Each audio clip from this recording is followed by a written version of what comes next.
Steve, welcome back to the show.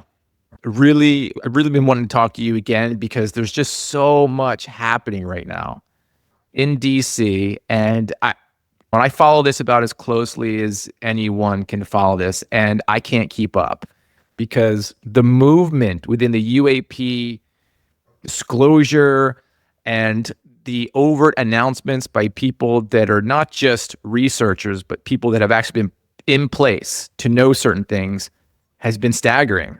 And I know that you're in DC. I know that you have your finger on the pulse of this. And so I really wanted to have you back on. How's everything going? Insane. Chaos. Cats, dogs living together, all that stuff. Can we start with last week? Because where do you want to start with this? First, I'm going to get a metaphor out. I'm working on this metaphor. I'm getting it better each time. Okay. We're practically on the goal line. Essentially, we're right there. Okay. Or put it this way. We just received the ball, and all we have to do is run down the field, score a touchdown, and the game is over. We win. It's practically there. And yeah, everything is very excited. Everybody's getting a little worked up. And it's turning into something that happened back in 1982. All right. It is a famous college game. Okay. I'll be brief. It is the famous college game in 1982 between two very smart teams, Stanford and Cal Berkeley. Right? Okay. And once by 5 to 5-6, nobody gives a damn about this game, but they do. So they're on. It is absolutely tremendous game. Stanford's up 1 point. All right. There's only 3 seconds left after they score a field goal. So they kick it back off to Cal. And they're going to do what you often see. It's the old scramble lateral that's going on. And we're pretty well. Time's already run out, but they're moving up the field.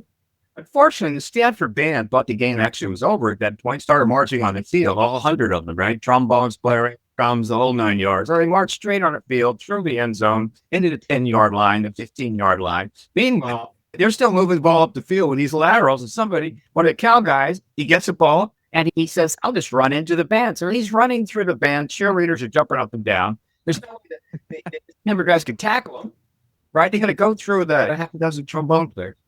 So he makes it in the end zone, wins the game. The Cal people are going insane in the stands. The Stanford people are just totally distraught. All hell is breaking. That's the metaphor for what's going on right now. Okay. It is nuts. And so I'm trying to do my best to stay calm. But now, not everybody is following what's happening. Most people out there they're working side gigs to buy eggs, and recently just got fired, perhaps, and so they're moving in with their parents, whatever. But they are not really paying attention to this too much. All I can say, nothing like it has ever happened before. We're in a place we've never been before. We have witnesses coming out in 6 different ways. They're coming out to researchers, they're coming out to journalists, they're coming out to the members of Congress with extraordinary information. And that's important. The Congress is taking steps it's never done before. We know the president is aware of this issue. It's on his, how would you say, radar? Might even be on his menu. So we're practically to disclosure. But in addition to all the fun and games going on here in the United States, overseas, the usual fun and games are happening, right? Massive bombings of civilian populations, huge terrorist attacks, borders incursions between India and Pakistan, both threatening to use nukes on each other. That's just standard.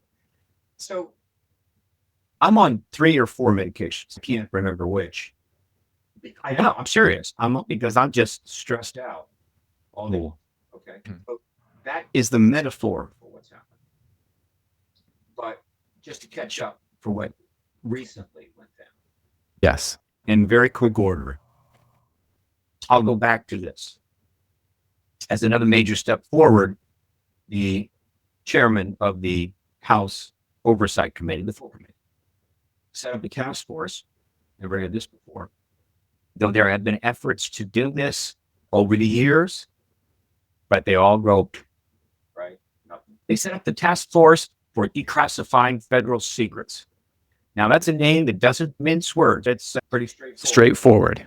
So there's a lot of federal secrets with this task force.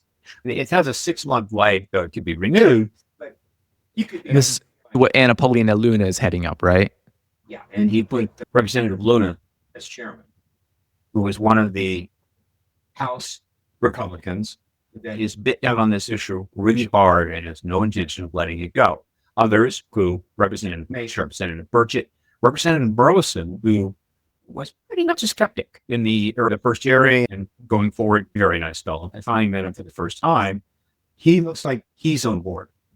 So this task force, which has subpoena power if the committee wants to provide it, set out as its initial task to get the heretofore unreleased JFK files, unreleased MLK files, unreleased RFK files. They're toying with the Epstein files, which that may be the toughest one of all, and also the UAP stuff, the whole shebang. Quite an agenda. And most people are going, I don't believe it. They started getting JFK files, even put a demand letter in. Now, people are expecting that everything that comes out immediately is going to show exactly what happened and all that, looking for smoking guns. I get it. The impatience of the American people for these secrets coming out is long past. The critical point, but what's most important, is they got files and they're in the process of getting more, which means that confirms they're real. It confirms they're prepared to do this, and it elevates Representative Luna in the eyes of the public. And so she's made it clear that she's simultaneously pursuing the UAP issue. Then that gives you a sense of where we are in that respect. Then, after that was set up, she announced that they were going to finally have that Uber skiff, sensitive compartmented information facility, which is misunderstood by a lot of people. All it is a cone of silence. If you saw it, Get Smart, one of the great shows of all time. You have to be all like me to remember it's the cone of silence. And so, because nobody can overhear you, right? You can say what you're allowed to say. All right. Right. You can't just go in there and, because it's a skiff, start spilling the beans outside of your mandates and your classification status and security clearance. No. But within that, you could say what you're going to say. Let's give the members of Congress who hear it a little more, how would you say, information to where they go, what kind of testimony they're looking for, what their limits are, and so forth, which is part of the orderly process we always wanted. On years, but still orderly process. So she indicated they were going to have that skip on April 27th. And then there was going to be a second meeting, and that briefing rather, on Capitol Hill, sponsored by the committee, but in fact put forward and paid for by a third-party UAP organization called the UAP Disclosure Fund for political entity. Of course, we never had that before. They're accumulating high-end people with people with the degrees and like gravitas and stuff, people that have Wikipedia pages, and they're going to be a major force. And so they are going to hold a meeting on the 1st in the Rayburn building, committee room, 2nd floor. And then the week of the 12th, there was going to be another hearing, which I had indications would include the nuclear witnesses to the nuclear shutdowns. So this is coming up in less than a week, this new hearing. Is that what you're saying? A new congressional hearing? She said. And of course, I have approached everybody on the House subcommittee, as well as the Intel committee, the Senate, with the witness statements for about 10 witnesses to nuclear camper, including the shutdowns, including Robert Jacobs' famous film of a nuclear warhead at 8,000 miles an hour. So they got hard copies, electronic copies. So there was a good possibility that the Bob Salas, Robert Jameson, and David Schindel could actually be on that panel and testify for the first time since they've been trying to get in front of Congress for 30 years. So that looked fantastic. However, nothing is fixed in these times. And so what happened is the skiff did not take place for various reasons. The one put forward was that David Brush, who they absolutely wanted in that skiff, was not available. And so we didn't have it. But the briefing on the 1st by the UAP Disclosure Fund did take place. The room was packed. 6 individuals gave presentations, including Christopher Mellon, Admiral Vidette, Mike Gold, Eric Davis, who shook the place up. We got to talk about that for a second. Yeah. Do you want to keep giving more of an overview, or do you want to start digging in? Because that was absolutely explosive. Almost the overview. Okay, all right, go ahead. And then Elizondo was doing the moderation, asking questions. And so it was pretty damn interesting. It went on for 3.5 hours. And if you go to UAPdisclosure.org, you can watch the whole thing. All right. And so that was great. But the hearing on the 12th has not been announced yet. And I believe they're probably going to postpone it. Why? Because they had to postpone the skiff to the end of May, which I think they will have. There's going to be multiple people on that skiff that they're going to be talking to. How many members of Congress will be in it? I don't know. Certainly, there might be others. And I am thinking they don't want to have the hearing until after they have that skiff. That's logically what you would do. So I'm expecting that there will not be a hearing the week of the 12th, but I'm going up on the Hill to try and confirm it. All right. So that's what lies ahead. Again, moving forward aggressively, getting tons of news. If you want to read up on everything I just told you and more, you can, because media is covering it all. Straight up. No BS, no nonsense, no debunking. Right. And my media archive now is up to 320 articles for this year. All right.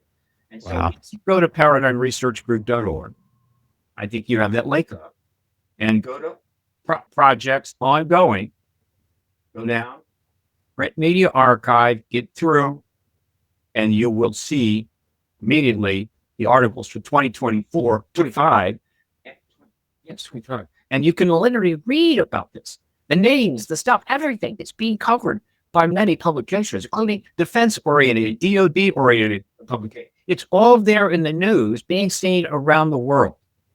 And so when I say that we are this post-exposure, it's just not some fantasy that I can't give up. In fact, we're that close to exposure. So there you go. That's the latest. All right. So it does feel like the pot is just about to boil over here, because there's been a lot of things that have come through in the last week. And maybe we should start with what you just gave a breakdown of, which was the UAP fund disclosure event that Lou Elizondo hosted last week, because it was a who's who of, go ahead. Moderated. He moderated. Disclosure Fund hosted it in collaboration with the committee, and Lou moderated. Okay, so Lou moderated this event, and it was a who's who of UAP disclosure figures. And let's just name a few of them because they're important people. We have Dr. Avi Loeb from Harvard, who has the Galileo Project, very prominent figure there at Harvard. We have, I think is it Rear Admiral Tim Gallaudet was there? That's right. We also have Dr. Eric W. Davis, astrophysicist, someone who has been cleared within the DoD and has worked on SAPs, correct? Yep. Okay. And then, of course, we mentioned Lou Elizondo, who moderated the event. Representative Burleson was there, and Representative Luna was there, correct? Representative Burchett was there. And Burchett was there as well. Okay. Am I missing anybody? Okay. Mike Gold, NASA. Mike Gold was there. Anybody else? There was the last speaker was very interesting to me. All right. I didn't know. I never heard of her, but she was there. And I'm guessing that UAP Disclosure Fund is the one that suggested she should be there. She actually lives in a DC area. And her name is Anna Brady Esteves. So she starts, and she's the last person to present, and she gives a fairly lengthy discussion. Now, why do I find her so interesting? First of all, she's brilliant. Second of all, she's got multiple degrees, including a PhD from Yale and an MS and BS in engineering and what have you. But what she got into after leaving college for a number of years is alternative tech financing of various kinds. And she emphasized repeatedly that the return on investments of these alternative tech investments has been extraordinary. And I think a combined stock value, company values of around 13 trillion. I think it could be something like that. Wow. Mentioned several times that in the genre of tech that they're looking at, she refers to as UAP adjacent. UAP adjacent technology. And so what Anna was referring to is something I've always suspected. That the big shots, the people with big money, the big corporations, the venture capital funds that have all kinds of contacts, right? In government and in the corporate world, and can read books. Yeah, can go read Richard Dollar if they want to. The awareness of the reality of this throughout that world is way more advanced than you think. But they have no desire to be going out and giving lectures about it, but they know. And so there has been an effort upon a broad spectrum in our society, particularly in the area of capitalism, to start setting up to engage this issue as we move towards just trying to get the government to announce it. And to the extent that the government pulls off, it gives them a little more time to get it together. And so I think we are going to be stunned post-disclosure to learn just how much has been set in motion. And that's a good thing, to capitalize on what will amount to a new technological revolution post-disclosure.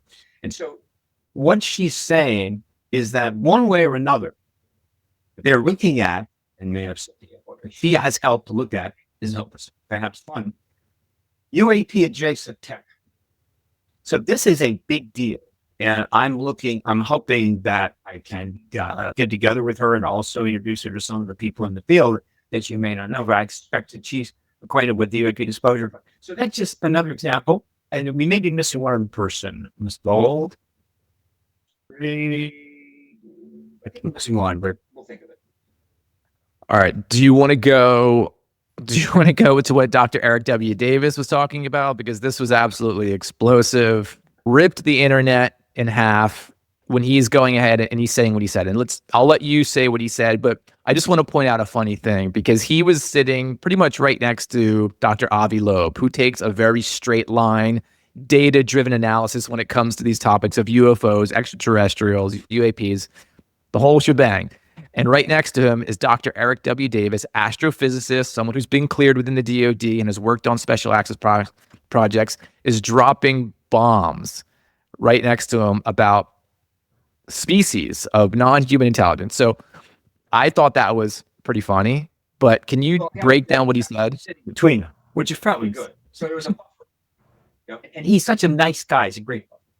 So yeah, to me was a rather wonderful hour 45 minutes. Here's why.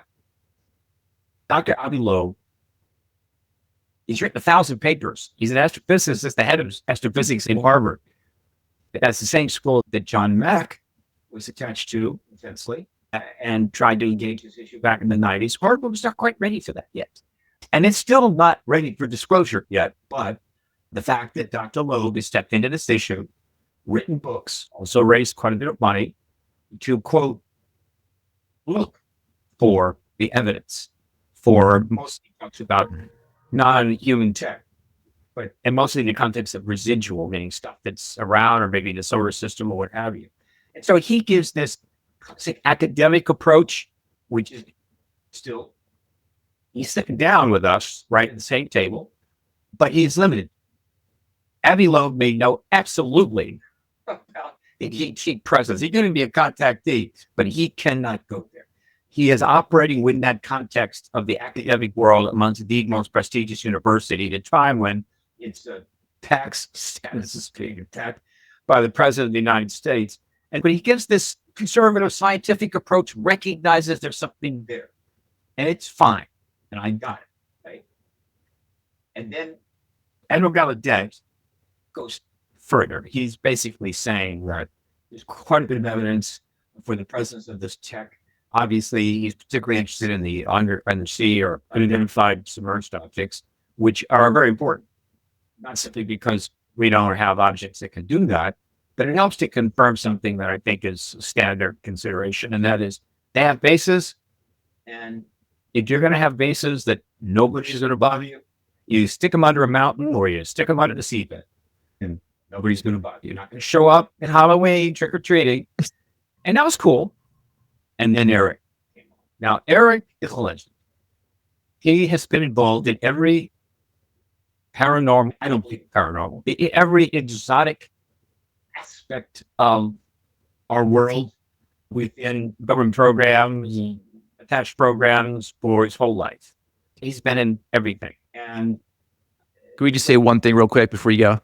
yeah, Eric W. Davis, this has all been basically confirmed that he is the author of the Wilson Davis memo, which is a set of meeting notes between him and Admiral Tom Wilson, where they're basically talking about getting access to special access programs. They mention in the document these crafts that they've retrieved are not made by human hands. They're ET for all intents and purposes. So he's the guy that authored that, and then he's the guy that Steve is talking about right now. So please go ahead. Sorry to interrupt. And again, as I say, remember the metaphor I gave about how we're actually going to win the game, unfortunately advancing the field and everybody's running around like crazy. He was immediately viciously attacked over that. The internet just really jumped on it. And one of the reasons is that Wilson simply could not confirm it. He just denied it completely because his status in the situation didn't allow it. Maybe he didn't want it done. Maybe there was whatever, it doesn't matter. However, those notes have now been absolutely confirmed. And Admiral Wilson is not going to show up in front of Congress anytime soon, I think. And that's okay. I'm nothing against him. But this goes back. He's been involved in our research. I think the Men in Goats movie and whatever the hell they were doing, he was doing it. He didn't work with MIDS, OSAM, he did the whole 9 yards. And he's just the guy, right? And so he for whatever reason, and I'm sure the UAP disclosure knew he's going to do this. I don't think that they went in thinking he was going to play it down the center. He took out the driver, right, teed it up, and tried to cut the corner, go over the trees, and landed on the green and won. Go for a double eagle. So he's talking tech, and he's talking ETs. One of the members of Congress, I think it was Burleson. Yes, Burleson. The fact that there's different parts of ETs. What kinds are they? And Eric told him. Right? Now, Eric referred to 4 basic types. I think maybe 6, but it's okay. He describes the 4 best known: the Greys, the Nordics, insectoids, and the reptilians. Now look, again, how crazy. That information's been out in the zeitgeist for years, but it's different when someone like him says it, right? Yeah, I think it's Grice created quite a stir when he talked about non-human technology on the body. He didn't talk about reptoids and reptiles and so forth. So it's been out there, it's been covered, it's researched, been in films, but it took as long as it has. The modern era of contactee and contactee understanding goes back to the early 1980s and Whitley Strieber's books, which really exploded the whole thing. And then more books have come out. It's all over the place. You've got plenty of contactees. Still it's not part of the political process because we just needed Congress to pass the UAP Disclosure Act, set the president up to disclose, and we need to do it without blowing their minds. We can't have members who are walking up and down the halls of Congress, banging their head against the wall. That's just too much. After disclosure, I assure you the contact issue will be vigorously dealt with. But nevertheless, Eric decided, let's go for it. So he comes out. And I think a lot of people in the room are going, whoa, that was interesting. And by the way, it's being live streamed. And by the way, the whole 3.5 hours is up on the site right now. So people are covering it. The press covered it. And so now, for better or for worse, the issue of multiple species is in play on Capitol Hill, Little Syndrome would like, and obviously that immediately substantially confirms the contactee reports, which we have in the hundreds of thousands. And with that regard, let me take a quick detour here and talk about something else.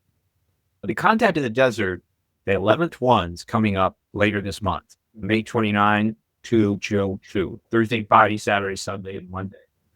And I will be there. I'm involved in pretty much every aspect of the conference. And it's shaping up to be extraordinary. And I hope people can come. And like last year, we had day passes so people can come for a day and not have to have a whole thing, meaning they can drive over from the coast. So we're hoping to get a strong turnout to support this conference. Now, I was able to get a particular speaker into this event, and I had to move fast. And her name is Diane Hennessy Powell, Dr. Diane Hennessy Powell.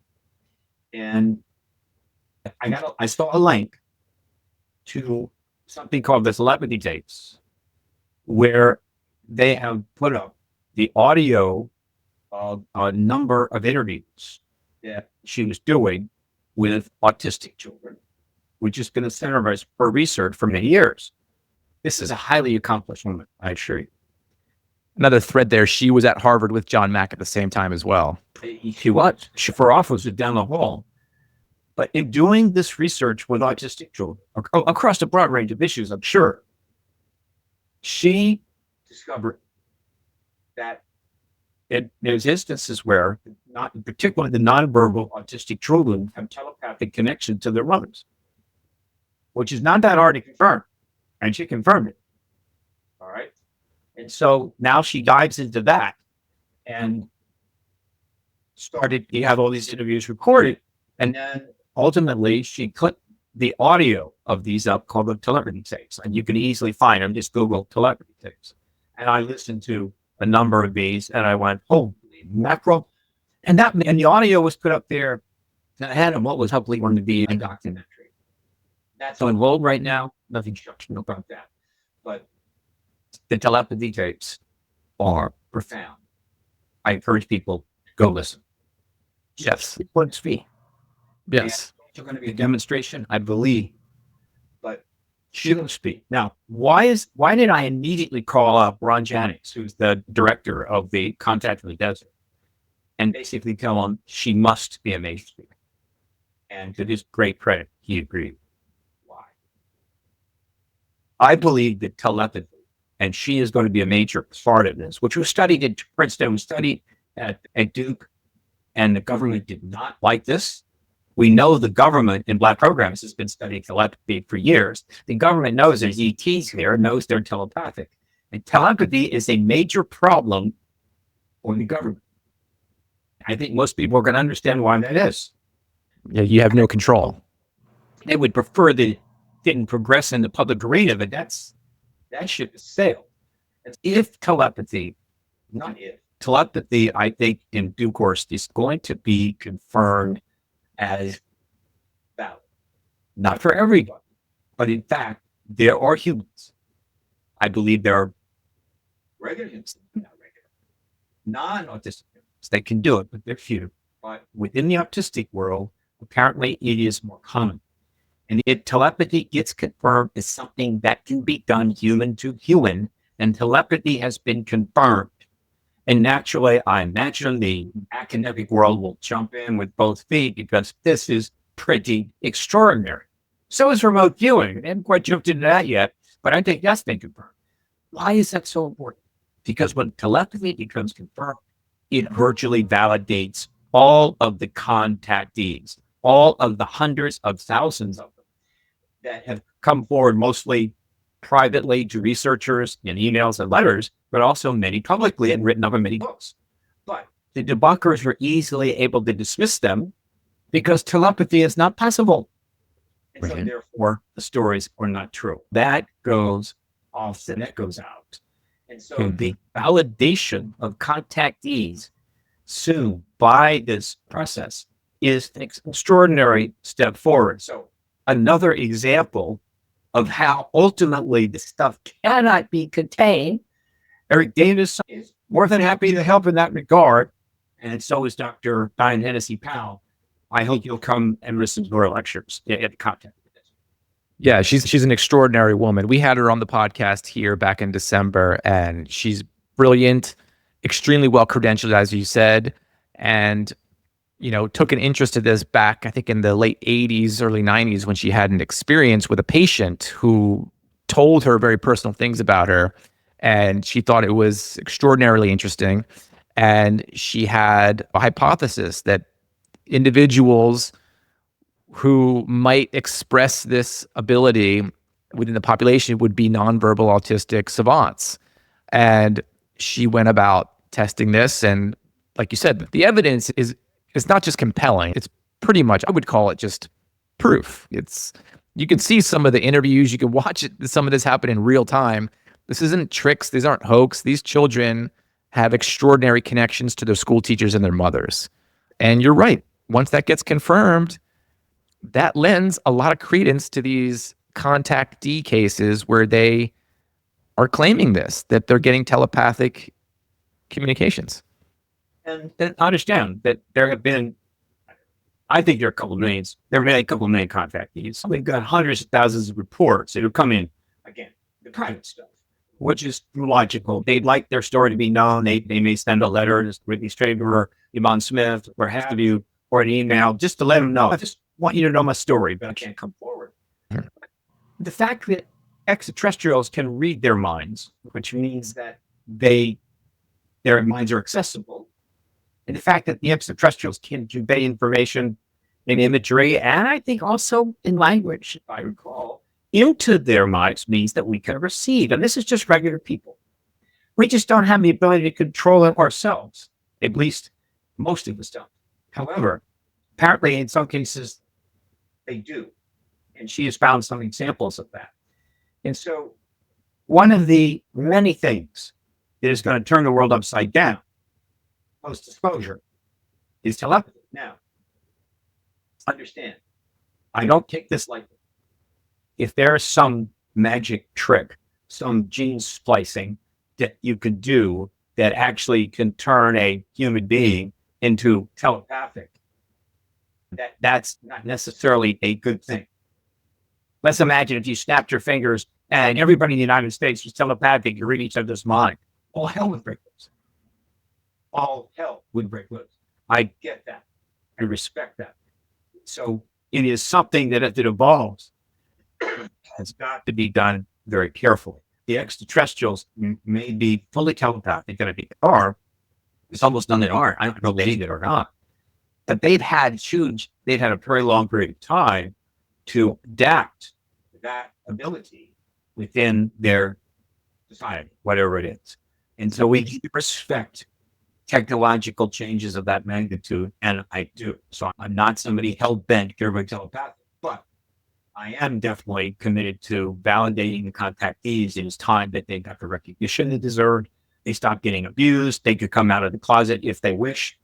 And I had Nancy Powell's right there at the juncture where this meeting was. Yeah, and she's taken a lot of heat for that. I want to go on to another topic, another big reveal that came out last week. There was a part 1 and part 2 was released yesterday on the Weaponized podcast with Jeremy Corbell and George Knapp. They brought forward the author of the Immaculate Constellation paper that was submitted into the Congressional record in November when we had that second UAP hearing.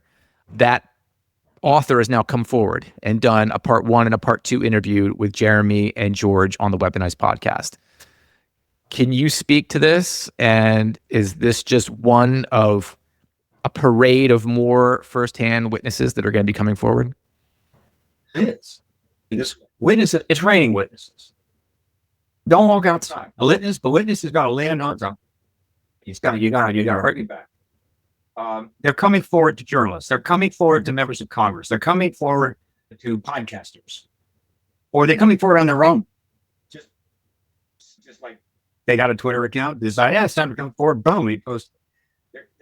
Now, it's chaotic, right? It doesn't have to be, but of course, as long as they keep dragging out the disclosure process, which we're practically there, it needs to be more orderly.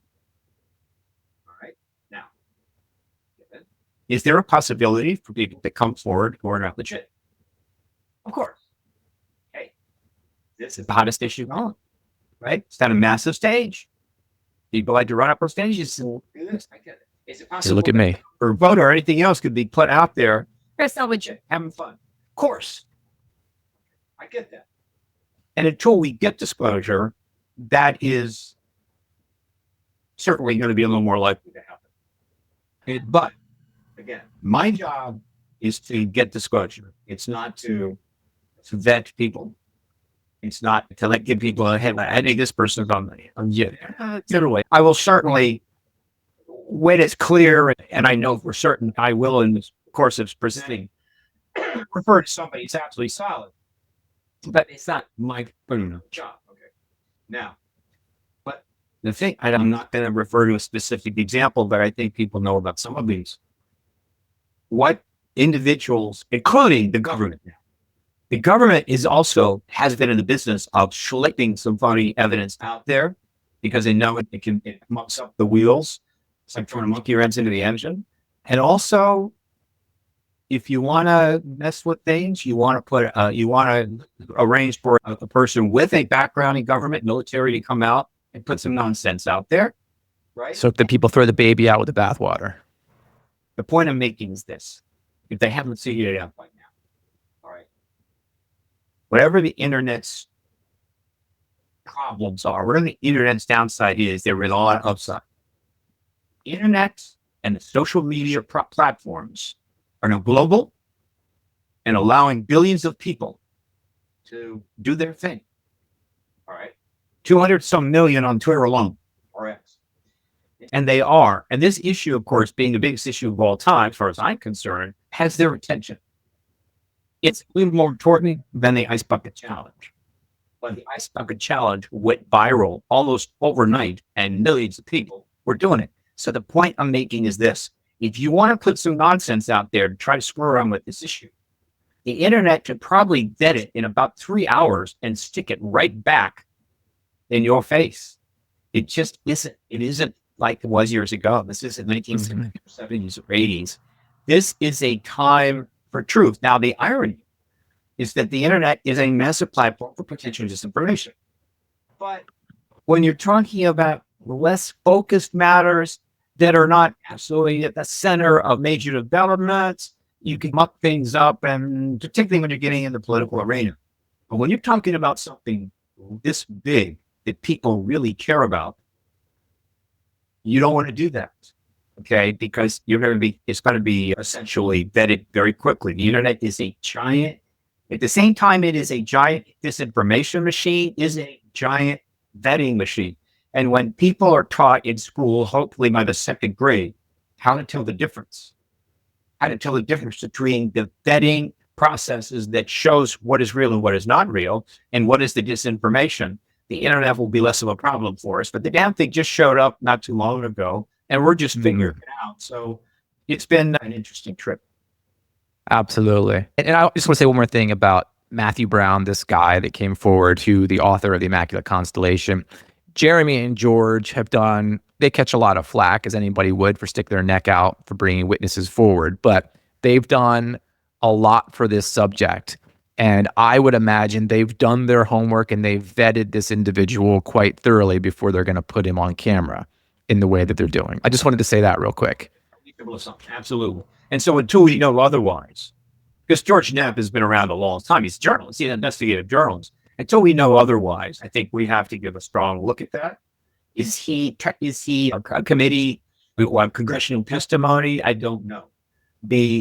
Generally what the committees want are pretty straightforward, not too complicated witnesses, and it's solid. The role of the committees is not to educate the public about this issue, right? That's the role of citizen journalists and Richard Dolan's, everybody else, right? The role of the committee is to get enough testimony of a certain type to allow them to get the legislation they need to set the president up to disclose, because only after disclosure are we really going to start getting information on a regular basis that will lead to a complete expose of the entire government history of this and what they know and so forth. Now it'll take long, 2, 3, 4, 5 years, but it'll start almost immediately. So a lot of people think the hearings are like some university and they'll be bringing in people that can know. They're going to try to focus on certain witnesses. So don't be upset if the witness you really like doesn't turn up.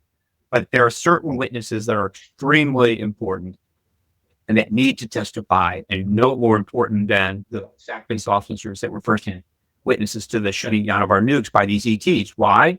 Because the shutting down of nukes by ETs is the most important thing we know about them, period, about what they do.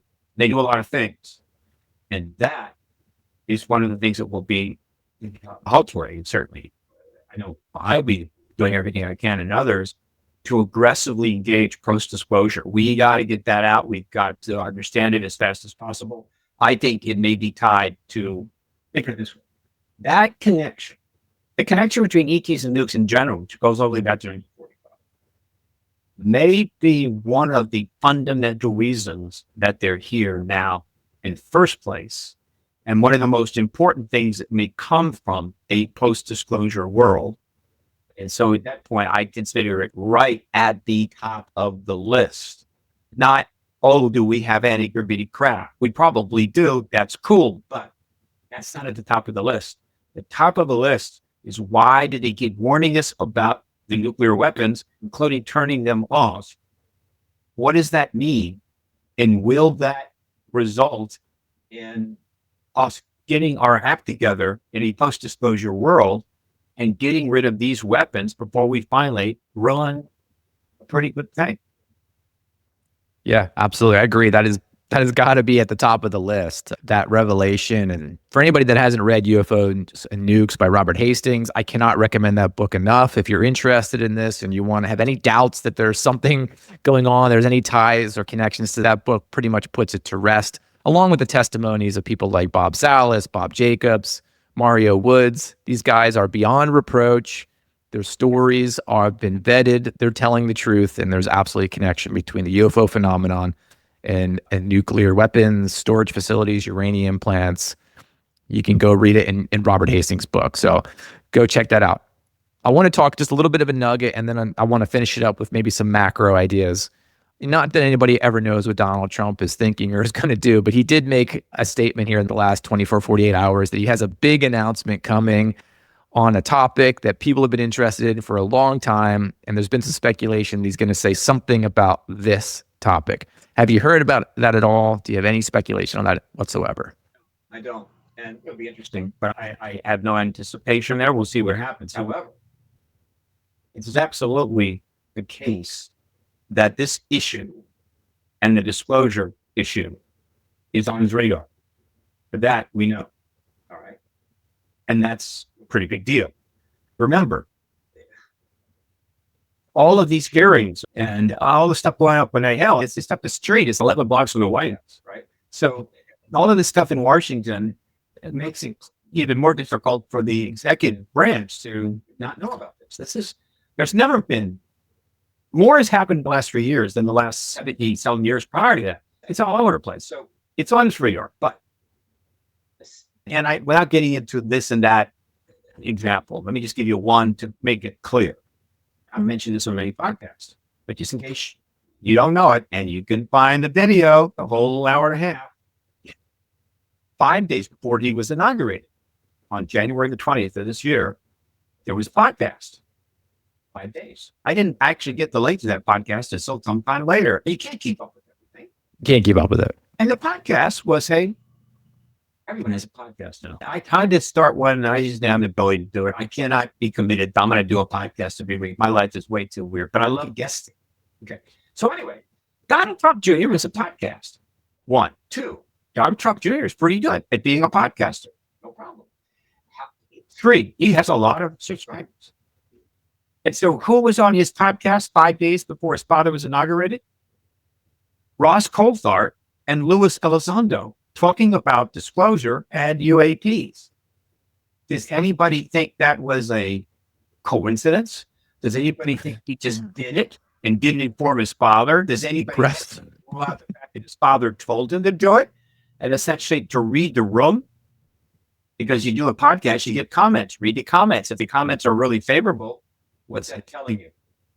So that alone told me that this thing is on his radar. Now, we also know there are people, other people in his immediate circle that are aware of this issue. And so all I can say is this: at the same time, things continue to happen on the Hill, most of them led by very conservative Republicans who are supporters of the president, including Democrats, some Democrats, of course, in the Senate. At the same time that is happening, this issue is on the radar of a president unlike any we've ever seen.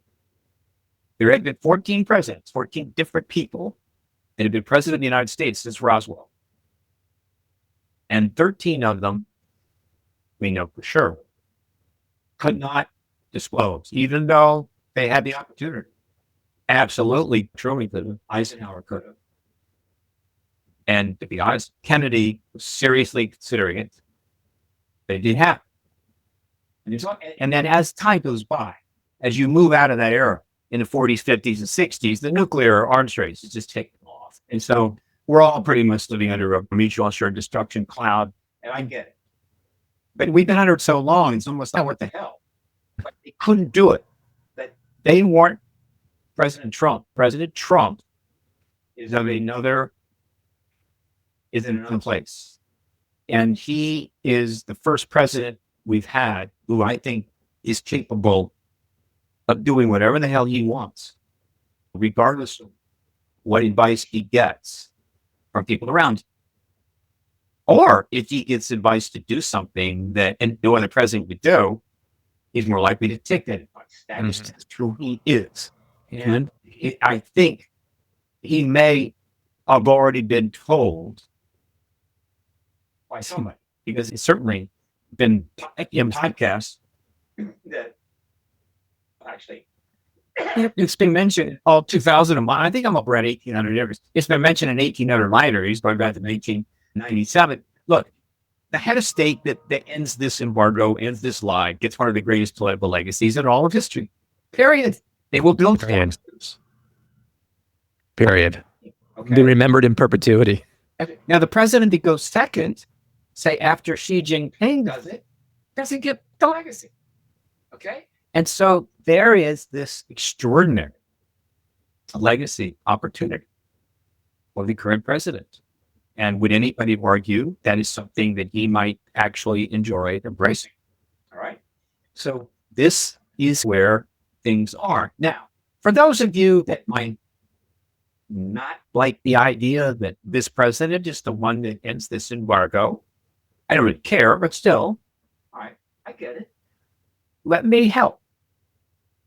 Be assured that very quickly after the first head of state, whoever it is, confirms the ET presence with whatever is necessary to make it clear, there's plenty of that.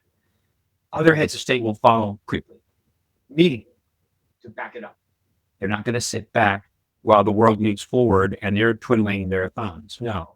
And so very quickly, it'll become a global thing in which multiple heads of state are discussing it. Meetings are set up. The UN will be brought in somehow, whatever, and it'll be a global thing. And so the first person to disclose, the first head of state to disclose, it's not going to be the king of the post-disclosure world, but they're going to be part of the international engagement, final, of this reality as they bring information out to the benefit of their citizens. And so this is what is on the table right now.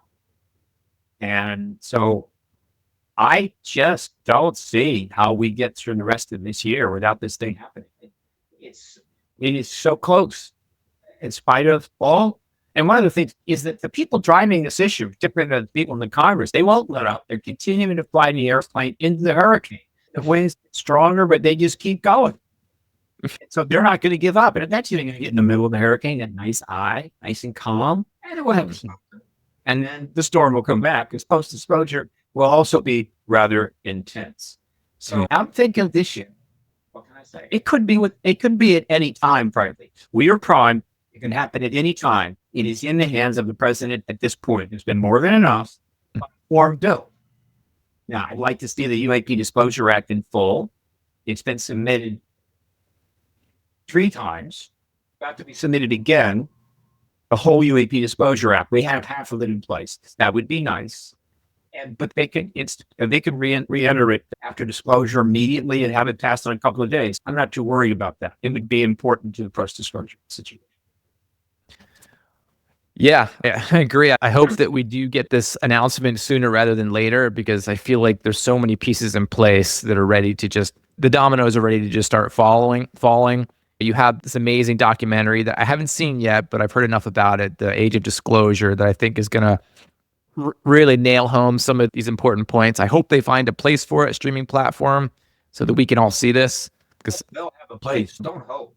guaranteed. The issue now is, would Dan Farrow make a run at trying to get a studio to give it theater distribution, even if it's like 1,000 theater, big screen, putting those interviews, high production value, up on a big screen, really gives you huge gravitas to the issue, takes it to another level. There's never been a documentary like we're familiar with on a big screen. For various reasons, the film industry decided that's not a good idea. But they make a lot of alien movies, and they made billions of dollars. Okay, I get it, but make it. So that's going to premiere in Los Angeles, I imagine, soon. It had an initial premiere at the Southwest by Southwest conference in Austin, but it's going to premiere in Los Angeles. It's going to have a big impact. And there's 2 major events scheduled for the end of the year that is going to engage this issue. And major, I cannot tell you. There's no major that people who might be involved are not allowed to speak about it yet. But I think eventually that's going to be announced. And so for those It's right there. over the DOD or hanging out at the Atomic Energy that just can't give up the truth and they just can't. They're hanging on by a thread. It just seems like they're hanging on by a thread, and they're just. Maybe this leads me to the last thing I want to chat with you about. Is about this macro idea of disclosure, right? So there's many reasons why disclosure is extremely important, but I can't get away from this idea that the public gets to see disclosure because of some of the other shenanigans behind the scenes. And I'm talking about patents in place for the aerospace companies so that they can make all the money. I'm talking about people that have done things illegally, because we're trying to make sure that the illegalities and the people are taken care of that may have been hurt by this phenomenon or experimentation on the phenomenon. And so all of this has to stop and be put in place. And so there's this dance of disclosure, no, I don't want disclosure, going on to negotiate those things. Is part of that the reason why there's this sort of political theater happening here? And that's a macro question. Can you shed a light on that? No, it's a great question. It's a key question. Disclosure of the ET presence is going to essentially lead pretty quickly to reform of the entire secret complex, the intelligence world in the United States. And they know it. And there's been a lot of things that have happened in the intelligence world and in the military intelligence complex in general, which are not particularly nice. We know about a lot. We know about the many lies and abuses and what have you. And obviously, there are plenty of people that would prefer that did not happen, particularly if you were involved in some of that stuff. Now, over every year that goes by, more people die who work in the military intelligence complex and part of what we'll call irregular or even illegal acts. So it's less of a problem for them. As you move forward, I think the people that are there become a little less culpable.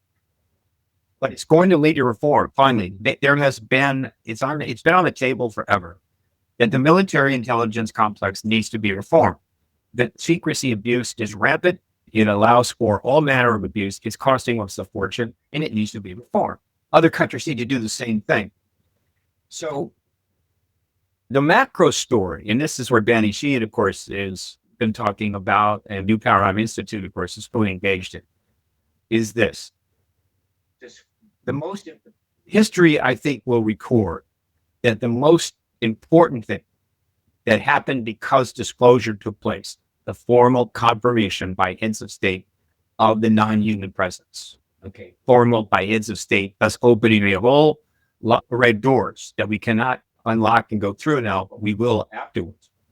That the most important thing is not that confirmation, but rather the worldview change that comes from it and the reforms that are made possible, as well as the fixes that we may be able to actually finally engage, which might include the elimination of nuclear weapons and also might include open contact. I think disclosure is essential for open contact, and open contact's all matter. And so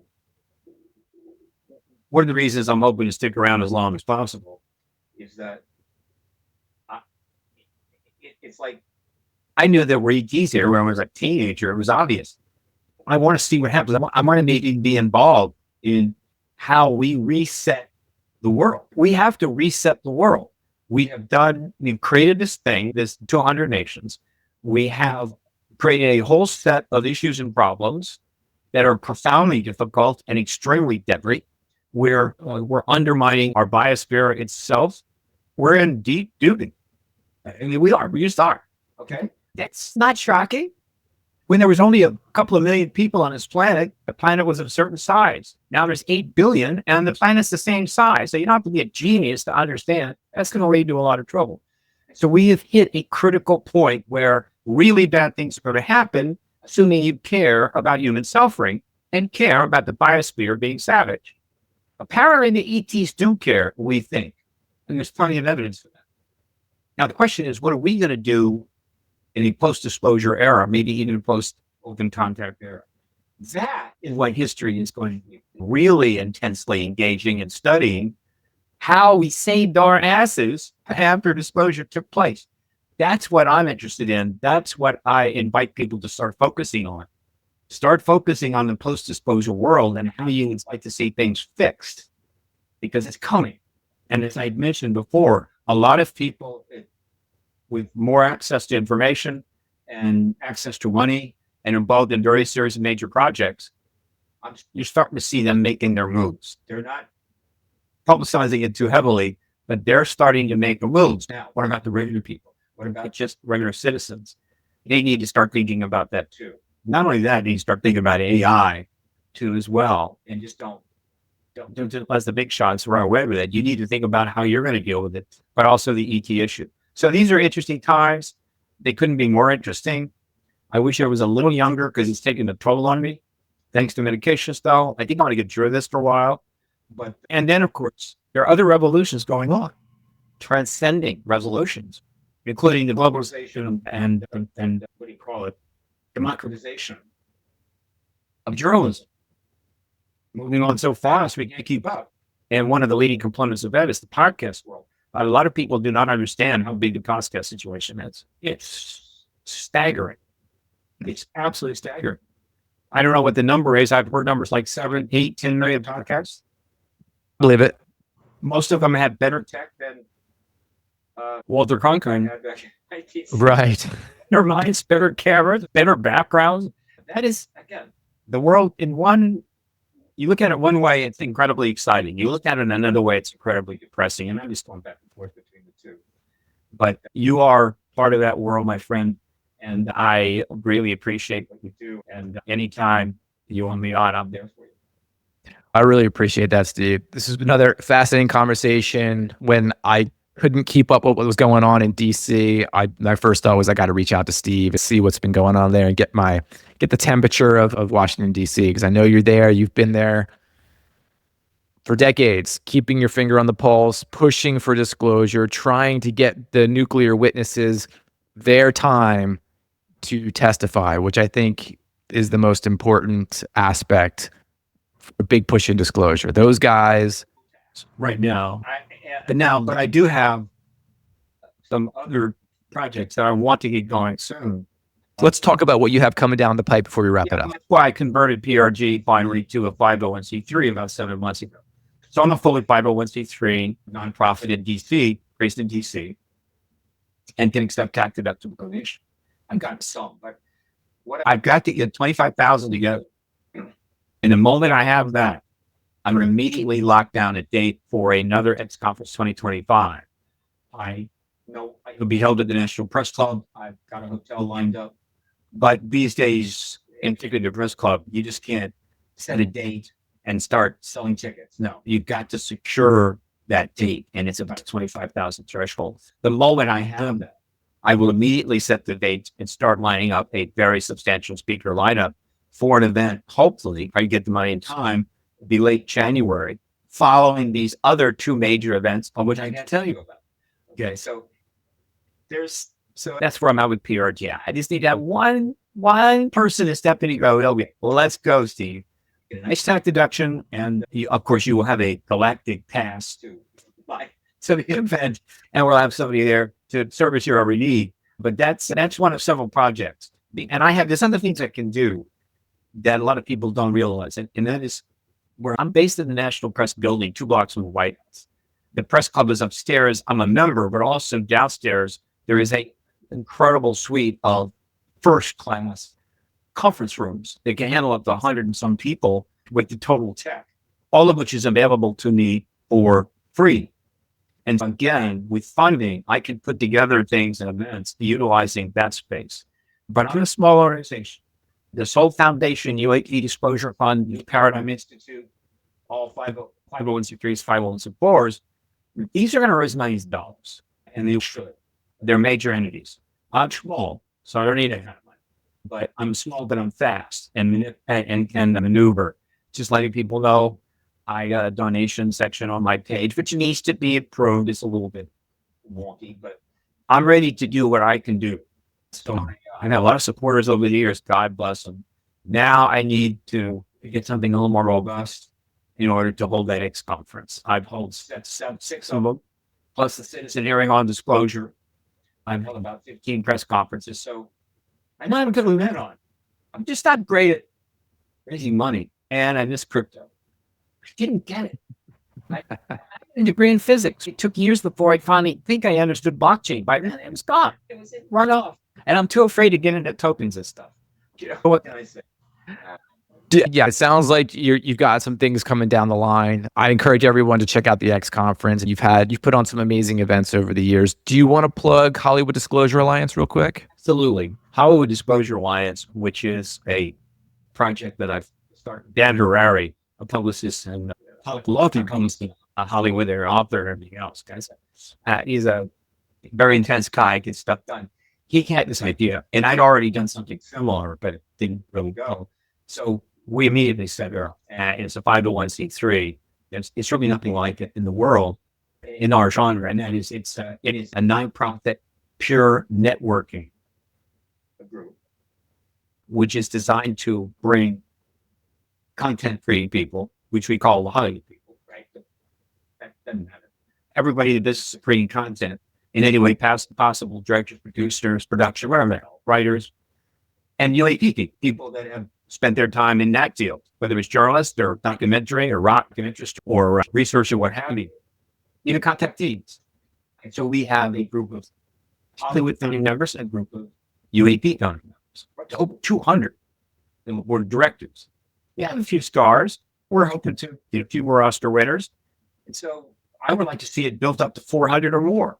And there's already deals being made. There's already people getting together. Hollywood Disclosure Alliance doesn't get any of that. It's not in the business to be part of deals. It's just in the business to network people together. We will function based on nonprofit tax deductible funding.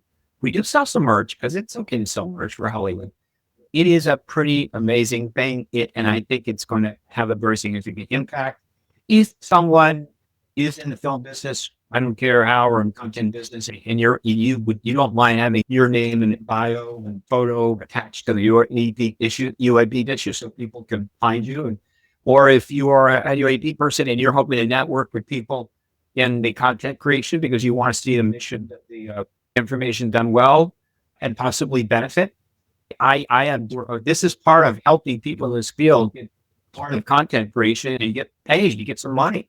A lot of sacrifice has been made, and people have had to suffer a lot because they just don't have the funds.